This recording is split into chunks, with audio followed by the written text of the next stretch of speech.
Olá, tudo bem? Eu sou Letícia Ferrari, diretora da Graphistock Festas.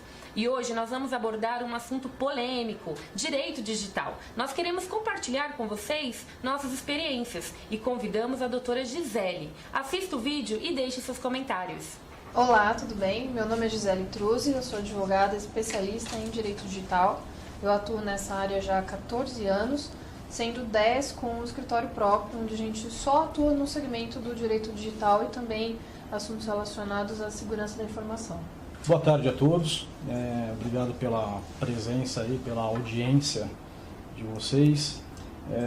Espero que todos possam se abastecer de informações e esclarecer uma série de pontos duvidosos e aproveitar a oportunidade para perguntar. Tá? A gente está com uma pessoa bastante qualificada aqui e focada nesse assunto. O direito digital, ele nada mais é do que a evolução do próprio direito. Então é a migração dos campos tradicionais do direito que a gente já conhecia, como o direito trabalhista, direito do consumidor, direito civil, agora aplicado às mídias digitais, aos meios eletrônicos. Então ele não é uma área específica, uma área sozinha, né? Ele conversa com todas as outras áreas tradicionais do direito. Então, por isso, o profissional que atua na área do direito digital, ele acaba tendo que lidar com questões do direito civil, do direito penal, do direito trabalhista, do direito do consumidor, empresarial e assim por diante. A gente acaba se especializando em alguns nichos específicos de atuação, né, dentro dessas áreas tradicionais do direito, mas sempre focado no direito digital, que seria a aplicação do direito tradicional aos novos meios eletrônicos. E aí, assim, nós estamos há 14 anos no mercado, né? Nosso escritório tem 10 anos, eu atuo há 14 nessa área. O direito digital, ele é tido como uma área nova, né? Por quem não é da área jurídica, mas na realidade no Brasil ele surgiu com a internet, né? Então lá já para os idos de 98 já haviam advogados brasileiros atuando nesse ramo. Eu mesma já conheço advogados que já atuam há 30 anos nessa área. Pois antes da gente ter internet, a gente já tinha sistemas eletrônicos, né?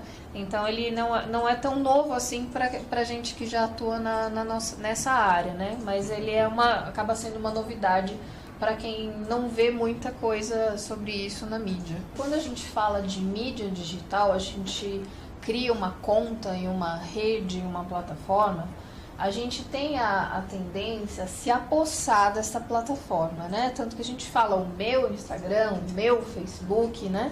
E cria uma credencial para isso, vira uma identidade digital nossa, né?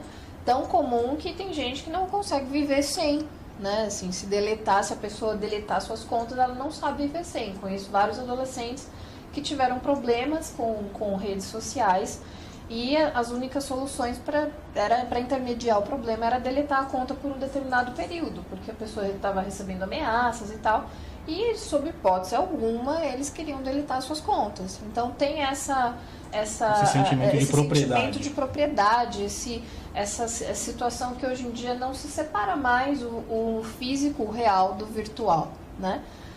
Mas as nossas contas dessas plataformas gratuitas não são nossas, né? Não é minha conta, o meu perfil. Eu tenho o direito de usá-lo, né? É como se fosse uma casa alugada.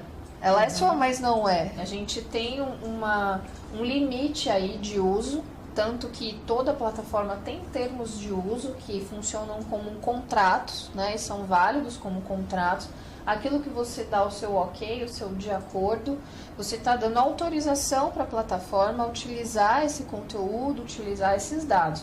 Então, você cede uma licença para o Facebook, na realidade, para que o Facebook utilize os seus dados, faça um tratamento de informações do que estão sendo colocadas ali, compartilhe os seus dados com as empresas do mesmo grupo. Isso está até nos termos de uso. Eu até imprimi, trouxe aqui, destaquei algumas partes, porque a nossa relação com o Facebook, com o Instagram, não é de que eles são nossos.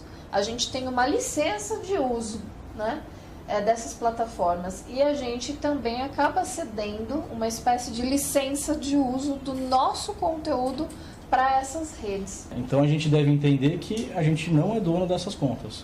A gente não é dona, a gente, vamos dizer assim, tem o nosso espacinho digital emprestado nessas plataformas e a qualquer momento a gente pode ter essa conta deletada. E eles sem prévio aviso e sem direito a absolutamente nada, porque Exatamente. não é nosso. Ok, tratando especificamente do caso da Grafstock Festas, que teve o seu perfil, como dito aqui, de 133 mil seguidores excluídos em função da denúncia de um terceiro alegando uso indevido do conteúdo publicado, eu gostaria de te perguntar, doutora, existem indicadores de que o usuário está infringindo as políticas de uso da rede social, chamando a sua atenção para uma eventual exclusão da conta? Sim, existem alguns indicadores, né? Dentro desses termos de uso do Instagram, eles são bem específicos com algumas questões, né? Eu até imprimi aqui, depois a gente pode citar algumas coisas. Um exemplo você não pode ser menor de 13 anos. E eu cansei de ver menores de idade com contas no Instagram. Esse é um exemplo clássico que, eventualmente, se o Instagram visualizar um perfil de um adolescente menor de 13 anos, né? Visualmente menor de 13 anos ali, ele pode derrubar essa conta. Então, assim, há N mecanismos de detecção de violação das políticas, alguns são esses, né? Outros, por exemplo, pelas denúncias, então, eventualmente, você pode ter um conteúdo ali que ele nitidamente viole a política. Tem algumas questões que eles são expressos nisso, em que você não pode fazer, tá ali nos termos de uso, vale a pena todo mundo que tem conta no Instagram dar uma lidinha, né? Esses termos de uso têm 6 páginas, dá para compreender, não são termos de difícil compreensão, né? De difícil compreensão. Então vale a pena ler para você fazer essa autorreflexão se você mesmo não está violando algo, tá?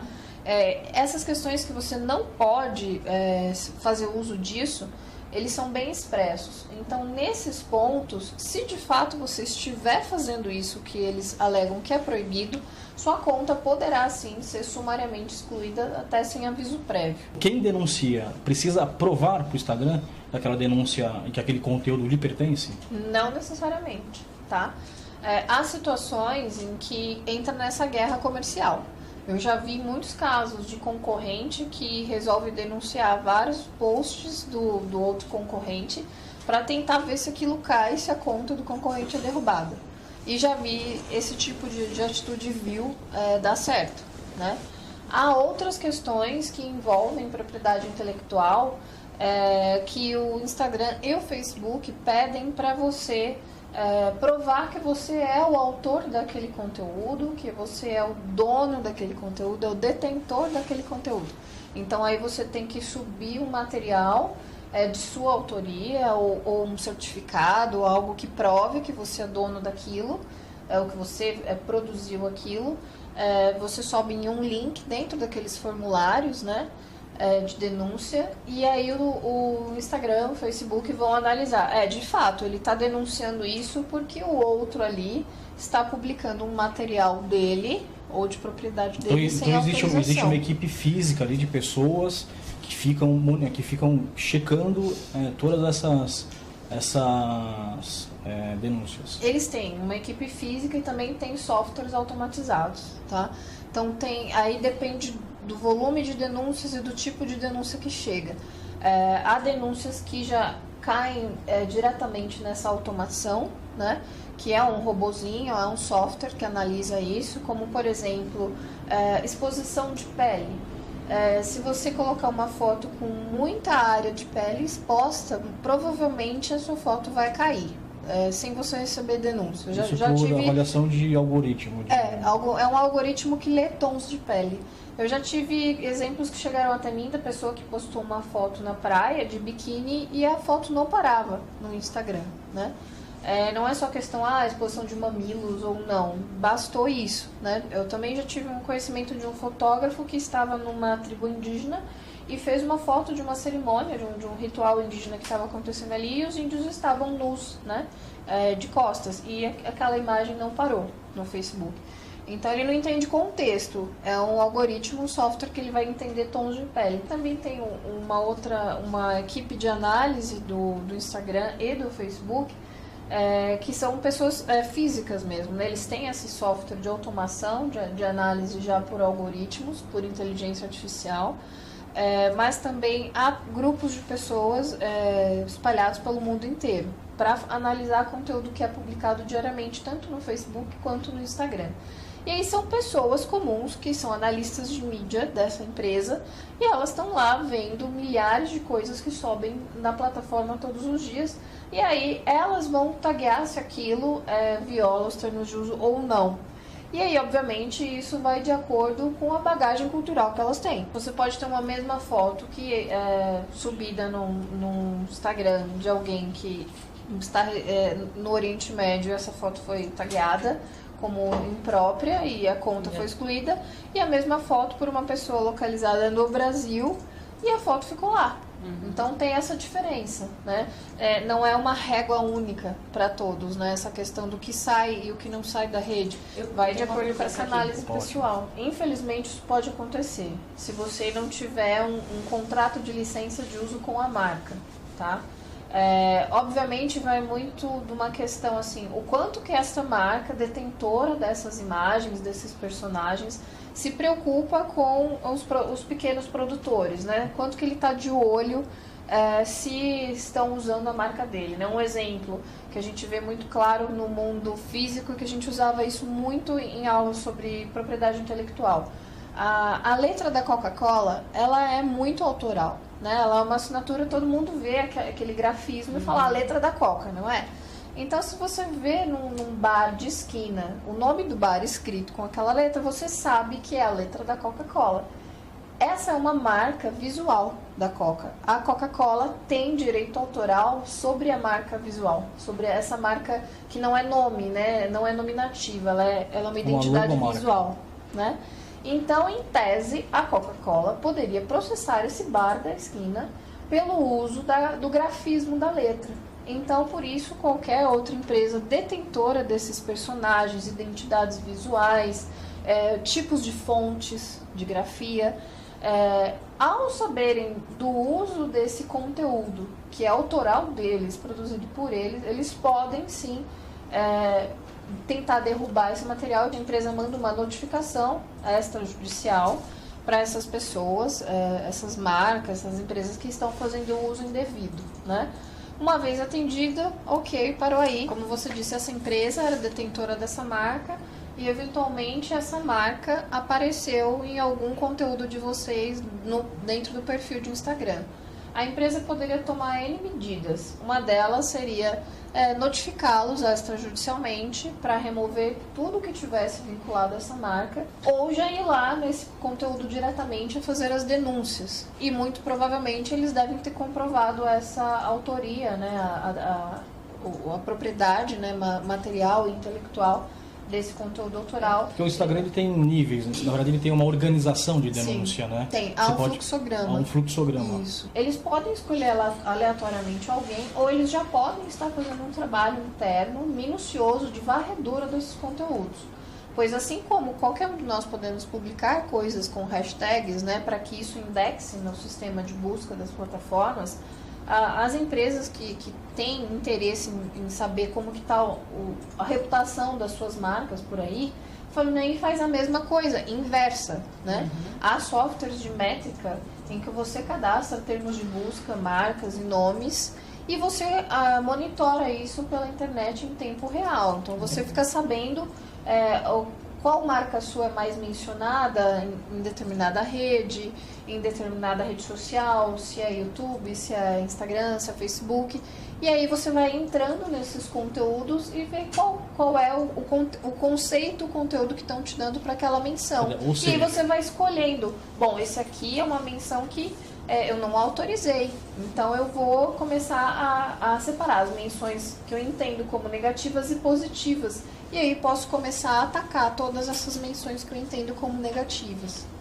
Então aquela percepção de um usuário de Instagram, dono de um perfil pequeno, ou não tão pequeno, mas de que como que vão chegar até minha conta? Quantas pessoas, quer dizer, você está dizendo que existem softwares que fazem esse trabalho. Sim. Quer dizer, então a chance de se chegar e se alcançar o usuário pequenininho, ela é muito grande. Ela é muito grande. Então, assim, a gente pode chegar ao usuário pequeno por um uso de um software de monitoramento. Existem empresas que atuam na área de marketing, né, e publicidade, que fazem uso desse tipo de software para monitorar as marcas, né, dos clientes. E também a gente pode fazer esse monitoramento pessoalmente, diretamente. Então, eu como advogada já fiz muito desse trabalho. E as empresas muitas vezes contratam empresas para fazer essa busca pela pirataria. Essa varredura na internet. Com esse objetivo. Sim.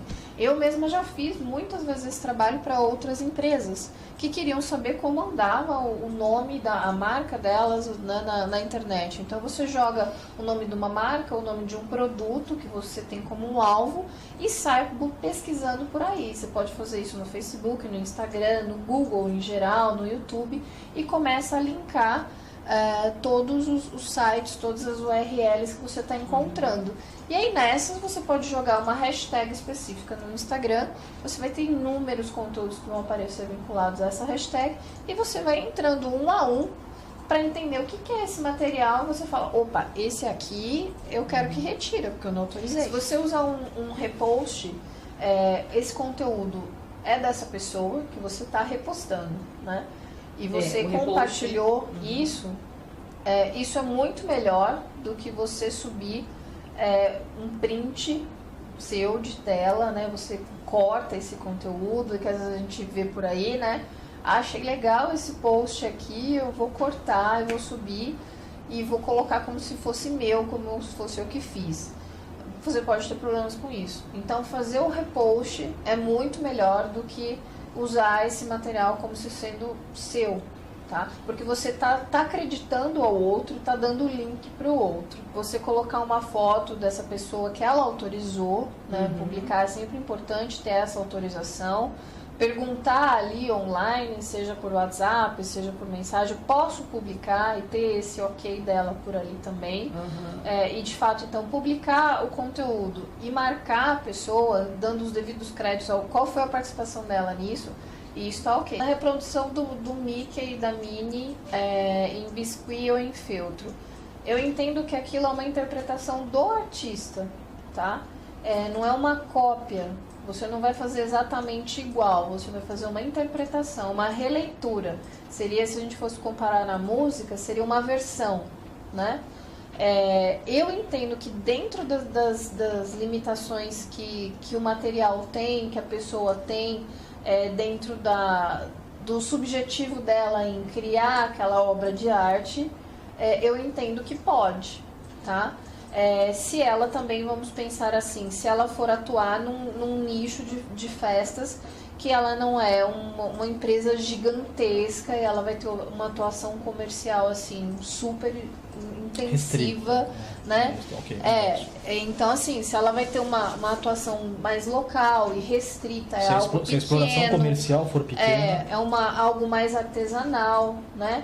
Então eu entendo que isso, sendo bem pequeno, sendo bem mais artesanal, pelo fato de ser um material artístico, eu entendo que poderia ocorrer. Eu acho que é importante você ter em mente o seguinte: não usar qualquer plataforma como único meio exclusivo de divulgação. Qualquer negócio, não importa se for no ramo de festas ou o que for, você usar uma única plataforma para expor o seu produto, o seu serviço, é fria. Você vai se dar mal, mais cedo ou mais tarde. Então, tenha um site que seja uma página na internet, onde você centraliza todo o seu conteúdo ali, independente de Facebook, Instagram, LinkedIn, Twitter, o que for.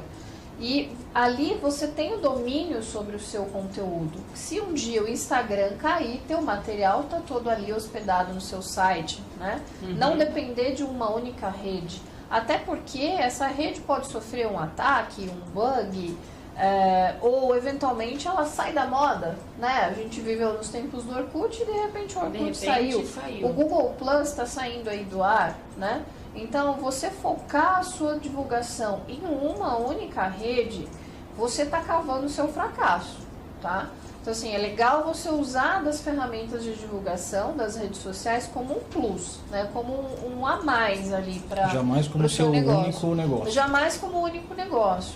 E, de fato, pensar que a qualquer momento, se você usa Instagram, Facebook, qualquer coisa, para fins comerciais, a qualquer momento você pode acordar com a sua conta deletada. Isso é verdade.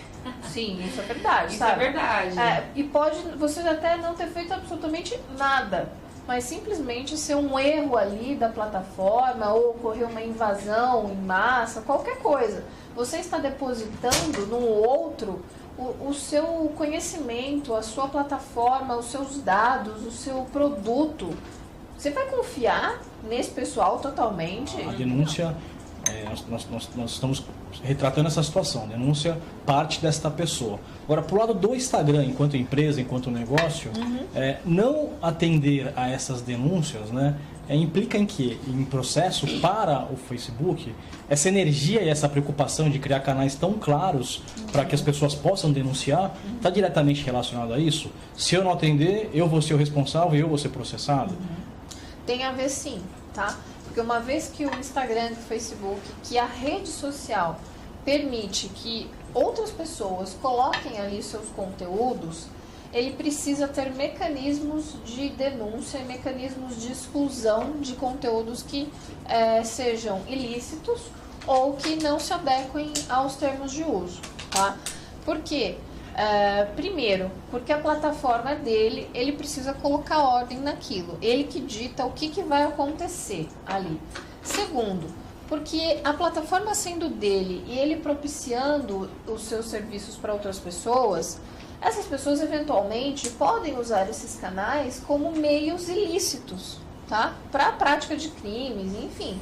Então ele tem que coibir isso sob pena dele ser responsável solidariamente, tá?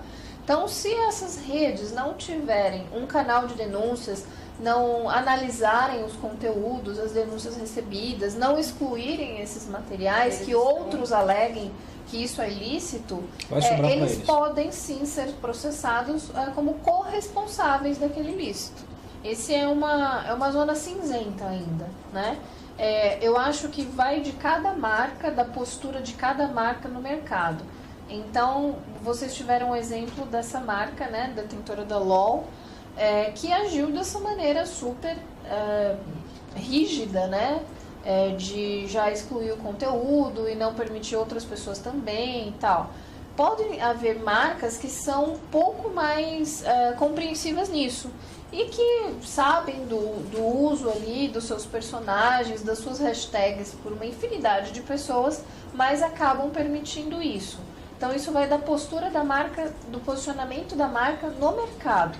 Pode ser que tenham empresas que apenas notifiquem alguns dos principais players do mercado, porque isso está ficando muito grande, está tomando uma proporção muito grande, então a gente vai querer licenciar as pessoas que fazem grandes usos disso, ok? É direito deles, né? É o produto deles, é a marca, o personagem deles, eles têm esse poder. E aí, então, começar a notificar todo mundo que não tem essa licença. Mas existe você percebe, você vem notando, né? O meio do direito, enfim, é um movimento dos detentores das marcas em criar políticas menos severas, mais democráticas de licenciamento? De algumas marcas, sim. Não dá para falar que é uma onda do mercado que está surgindo. É muito esporádico, é muito algo aqui, outro ali. Não está dando para a gente definir se é um comportamento, sabe? É uma linha de raciocínio. Mas podem ter marcas que resolvam fazer isso. E outras não, que já são tão conhecidas e que acham que isso tudo vira uma divulgação indireta. Enfim, vai da postura de cada marca. O que é importante ter em mente é que não é porque está na internet é meu. Não é porque está na internet é do mundo. A internet é uma terra sem lei. Não, a gente aplica toda a nossa legislação ao tudo que ocorre na internet também. E uma vez que aquela empresa é detentora daquela marca, daquele produto, daquele personagem, ela pode sim querer exercer os direitos dela sobre isso. Aí vai de como você se posiciona no mercado para ser uma forma menos danosa possível, né? E de você fazer um plano B também, caso você receba uma notificação. Você tem que ter em mente isso. Eu odeio essa frase do nada se cria, tudo se copia. O brasileiro, ele é extremamente criativo para tudo e ele consegue achar solução para tudo. Então, a gente também consegue criar conteúdo autoral, né? A gente consome muita coisa importada, muita coisa enlatada, eu digo, né? Mas a gente poderia criar conteúdos autorais baseados na nossa realidade. E quando a gente fala de festas infantis, a gente tem N temas que poderiam ser trabalhados dentro de um universo infantil, né, de personagens que as crianças gostam ou que elas se inspiram, que a gente poderia fazer algo parecido, mas que não tem alusão direta àquele personagem da Disney e tal, que vai ter um direito autoral em cima, né? Então, um exemplo que me veio à mente agora, aquele passarinho Blue, né? Tem todo a arara, né? Tem todo um universo de direito autoral atrás. A gente tem uma fauna brasileira riquíssima. Por que não, então, criar passarinhos de diversas cores e pegando esse segmento, né? Usar personagens, marcas, hashtags que são de terceiros vai te colocar mais cedo ou mais tarde numa posição frágil. Em algum dia, algum momento, a sua conta poderá ser deletada, tá? É sempre pensar que o que você está fazendo ao replicar aquele conteúdo, ok, foi você que fez, você que criou, mas ele não nasceu a ideia de você, ele é de uma outra empresa, né? É uma reprodução, e a reprodução, ela é ilegal. Então, você vai estar, na realidade, fazendo algo ilícito. E o simples fato de postar isso é uma comprovação do seu ilícito. Exato. E mesmo se não postar, você tem um negócio você que fez, né? Então, eventualmente alguém vai poder denunciar o teu conteúdo, ou alguém sabendo do seu movimento nas redes sociais, do uso daquele conteúdo, né, de terceiro por você, essa pessoa pode levar isso adiante e isso pode complicar para você, né? Então, ter em mente que, sim, é ilícito. E a qualquer momento seu conteúdo pode ser derrubado. Então, tentar trabalhar para conteúdos mais autorais. Se ela comprou os bonecos originais, aí tem que ver como foi essa compra. Tem um contrato de compra e venda desses bonecos? Que tipo de bonecos são? Eu acho que há são uma, tipo assim, há uma conversação com o comercial do Turma da Mônica para uso desses bonecos, né? Existe isso também. Então, assim, você pode comprar eventualmente uma série de bonecos e você compra esses bonecos para locação. Então, você pode fazer um contrato de licença, porque, quer queira que não, você vai estar exibindo essa marca. O boneco, ele é uma marca, né? Ele é uma identidade visual daquela marca. E você vai estar fazendo uso daquela marca com muita frequência e recebendo ganhos em cima. Você vai estar tendo lucro comercial em cima. Então, é visto também como indevida. Uma coisa é a compra para si, outra coisa é a compra que você vai locar. Então a gente tem um ponto importante aí para explorar. Porque... É igual um exemplo, é igual a eu transmiti Game of Thrones, que começou aí no domingo, no meu restaurante. Supondo que eu tenho um restaurante com temática medieval, isso é um exemplo clássico que aconteceu em São Paulo. E o restaurante queria transmitir, né, a estreia da temporada de Game of Thrones no seu ambiente. Isso, óbvio, é um chamariz, né, de consumidor e tudo mais. E eles não conseguiram. E não conseguiram a autorização da HBO e optaram, então, por não transmitir, né? Então... A HBO poderia, sabendo disso, se isso chegasse depois, poderia, ou até se eles tivessem transmitido e essa notícia chegasse à HBO depois, eles poderiam processar o restaurante, porque a distribuição do conteúdo, ela foi publicizada. Uma coisa é o seu direito de ver como assinante da HBO na sua casa, e outra coisa é você ponto de comércio, você tem um restaurante e você transmite uma sessão, ao invés de ser um ponto locado para uma família, para uma pessoa, você transmite isso para, sei lá, 100 pessoas. É diferente. A gente entra numa coisa que existe no direito americano, que a gente chama de fair use, o uso justo, que a gente ainda não tem isso no direito brasileiro, tá? A nossa lei de direitos autorais, ela ainda é muito atrasada e há uma força muito grande para se modernizá-la, por conta de todas as questões de mídias digitais que a gente tem hoje em dia, né? Então, um exemplo desse fair use nos Estados Unidos, O Rafael você falou sobre poderia isso, fazer uma festa no seu bairro, com toda a comunidade ali do seu bairro, e contratar uma banda para tocar e transmitir isso para a televisão local ali do seu bairro, se você tem um canal de TV local, um exemplo, tá? Você poderia fazer uma quermesse, uma festa junina, e tocar um disco de uma determinada banda dentro dessa sua festa, que é relativamente pública, né? Ela não é totalmente pública, aberta a qualquer um que chega, mas é destinada a uma comunidade, a um número grande de pessoas, né? Os Estados Unidos permitem isso, que seria um uso justo de um conteúdo autoral. Você está transmitindo aquela música, aquele conteúdo autoral para um número de pessoas e não está ganhando nada com isso, tá? É uma festa, uma comunidade, ok. Isso não existe no direito brasileiro. A cada transmissão que eu fizer, eu preciso pagar. Então, se eu tocar um disco numa quermesse, eu preciso pagar o ECAD. Das marcas deveriam ficar felizes pela divulgação. Dependendo da divulgação que é feita, dependendo da marca, isso gera um marketing positivo, tá? Mas aí eu vou fazer uma outra comparação. Por exemplo, eu dou palestras pagas em empresas, né, treinamentos e tal. Eventualmente alguém tem acesso a uma palestra que eu dei para uma empresa, um conteúdo específico que eu desenvolvi para aquela empresa e eu entreguei para aquela empresa esse material autoral que eu produzi. Eu fui paga para isso, eu usei todo o meu conhecimento aí de profissão para fazer esse conteúdo. E alguém, em nome do compartilhamento do conhecimento, resolve botar isso no YouTube. E aí as pessoas vão falar, você devia ficar feliz porque estão compartilhando o seu material. Porque... Isso aconteceu de verdade? Já aconteceu. Com você? Sim. E aí? Eu notifiquei e mandei retirar.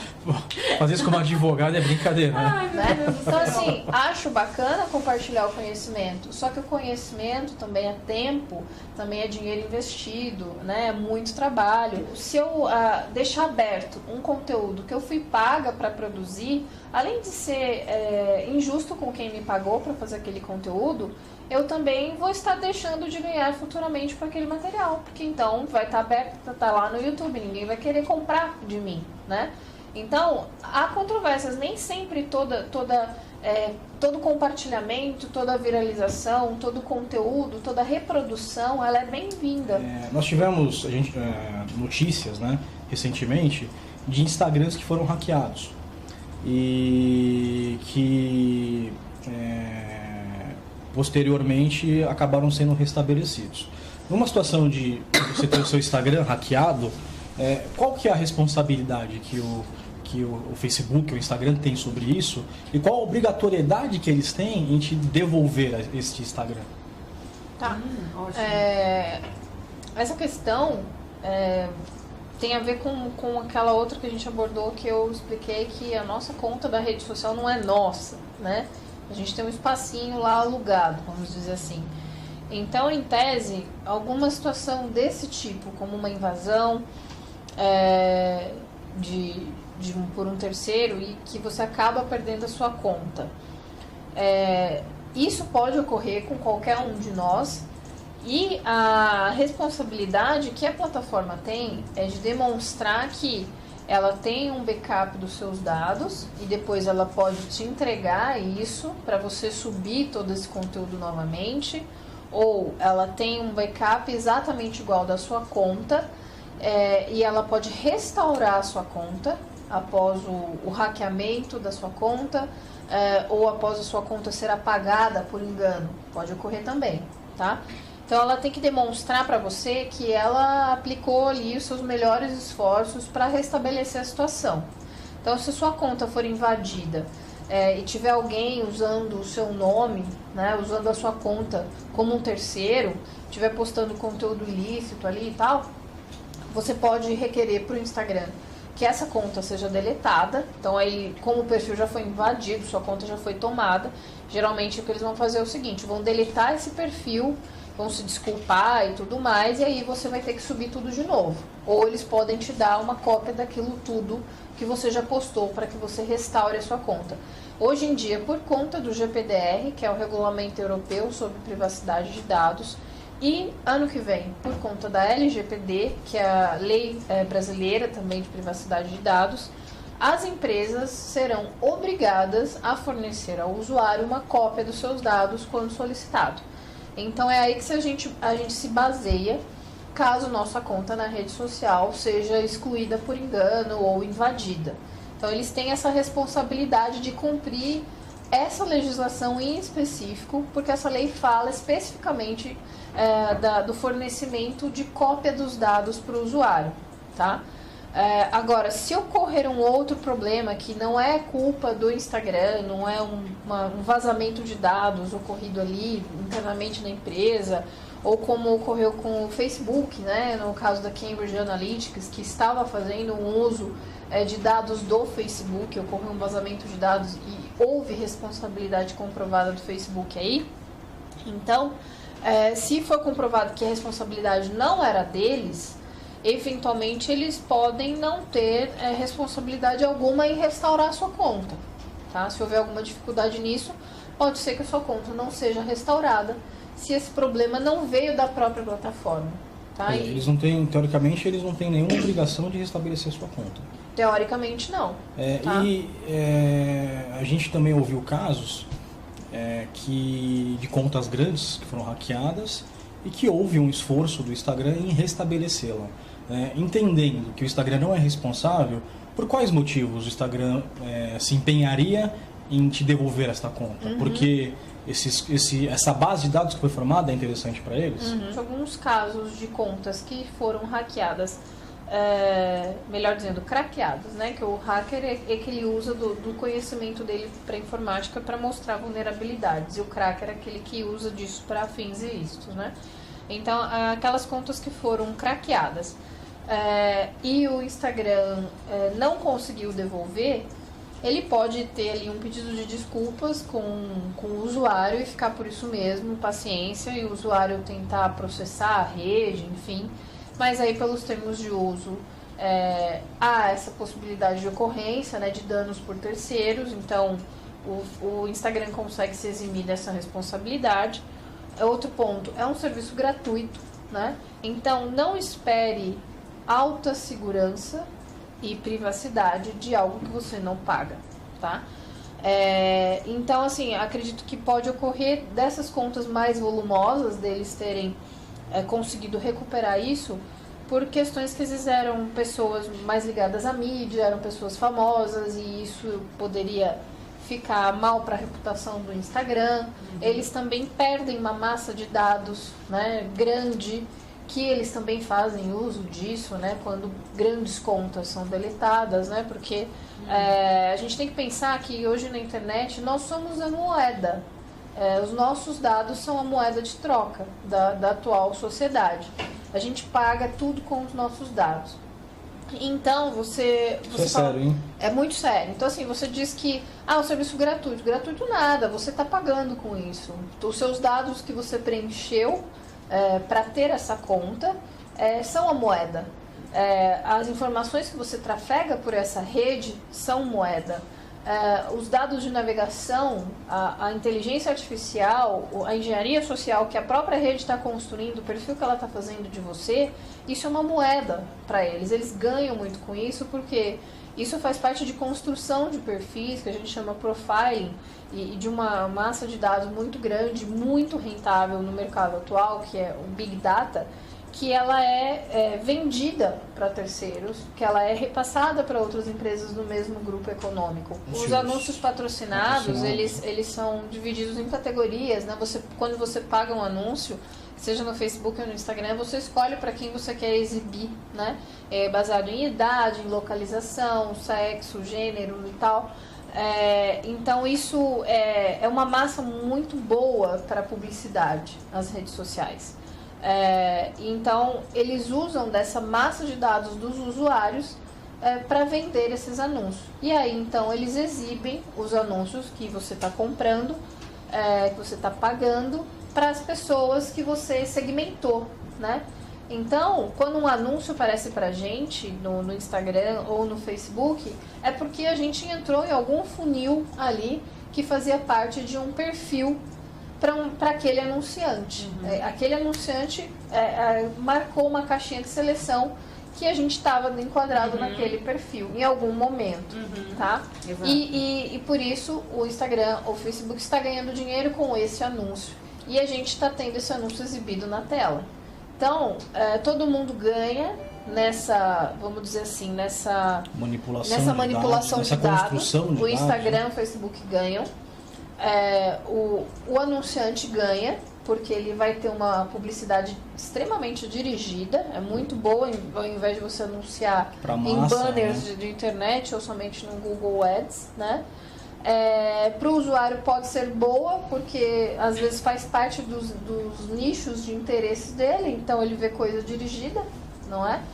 E só que também eu tenho outro ponto de vista que isso pode ser negativo para o usuário também, porque eu não quero ficar vendo anúncio ali para mim. Os volumes de dinheiro que circulam nas vendas de Instagram, quando o Instagram foi comprado pelo Facebook, que se fala em bilhões, em milhões, centenas de milhares de dólares, a gente se pergunta muitas vezes por quê, né? E a resposta é essa. São os dados dos usuários. O mundo inteiro movimentando uma massa de dados, trabalhando dentro dos seus perfis para que, obviamente, esses perfis sejam mais eficientes para os seus negócios ou para suas proposições pessoais, porém organizando bases de dados que vão ser usadas para o Instagram fazer negócio, né? Aparentemente isso parece ser uma coisa escusa, mas não é a partir da hora que você aceita isso no seu termo de... né? Então a grande verdade, pessoal, é que o Instagram é muito legal, o Facebook é muito legal, eu acho que são ferramentas sensacionais, mas a gente trabalha para eles, né? No sentido exagerado da palavra. E a gente não tem nenhum direito sobre esse conteúdo. A senhora comentou aqui também que ela não teria, por você não teria perfil em lugar nenhum, né? Eu não teria, por minha escolha pessoal, eu não teria perfil em rede social alguma, porque me cansa essa massa de dados que me é extraída, e eu trabalho há 14 anos com internet. Quanto mais eu estudo a internet, quanto mais eu vou a fundo, eu conheço facetas da internet que, assim, tem coisas que eu conto no meu dia a dia que as pessoas ficam horrorizadas com o que me chega. Eu cheguei num ponto do meu trabalho que hoje em dia eu não me assusto com mais nada, assim, nada mais me impressiona, porque eu já vi coisas extremamente absurdas, dos mais variados temas que às vezes você imagina que um ser humano não possa fazer, e estava lá na internet, exposto para todo mundo. Então, assim, nada mais me impressiona em termos de internet. Sabe aquele seriado Black Mirror? As pessoas ficam assustadas com aquilo. Aquilo é meu dia a dia. A internet já virou aquilo. O Black Mirror, ele é real. E se existem coisas ali do Black Mirror que ainda não são atuais, elas foram colocadas de uma maneira que aquilo pode vir a ser a realidade muito próxima, né? Por conta de tudo aquilo que a gente já estuda sobre a internet das coisas e tudo mais. Então, assim, quanto mais eu trabalho com a internet e estudo a internet, mais vontade eu tenho de ficar off dela. Porque eu sei os tentáculos dela, ou quão perigosos são, né? Tem uma parte muito bacana? Tem. Mas tem um contrafluxo muito negativo que a gente não tem alcance. E um desses contrafluxos é essa questão dos dados. Eu me sinto muito invadida nessa questão de dados, de manipulação de dados, de informação, de você falar às vezes no WhatsApp com uma pessoa em um assunto que você só falou ali e de repente aparece um link patrocinado, um evento na sua timeline do Facebook, de um assunto relacionado que você não falou em nenhum outro lugar a não ser no WhatsApp com uma única pessoa. Então, assim... A internet nos ouve também? Sim. Seu celular te escuta mesmo estando desligado. Você pode pesquisar isso. E o mercado faz uso dessas informações. Sim. O microfone do celular da gente, ele é desenvolvido de uma forma a captar os nossos áudios ambientais, tá? E isso é encaminhado para as grandes empresas. Uma ideia para a gente pensar o quanto que a gente é dependente de internet. A gente não pode ser tão dependente assim. Porque na realidade, a internet depende da gente para existir. As grandes empresas, né, de internet, o Facebook, o Instagram, o WhatsApp, o Google, eles dependem da gente para existir. a gente não pode ser dependente deles. Pessoal, muito obrigado pela participação de todos nessa live. Espero que isso tenha sido esclarecedor, que essas informações tenham sido úteis para todos. E compartilhem, né? A proposta é essa, compartilhar a informação. E deixem nos comentários assuntos que vocês gostariam que fossem abordados pela Graphistock Festas. Obrigado.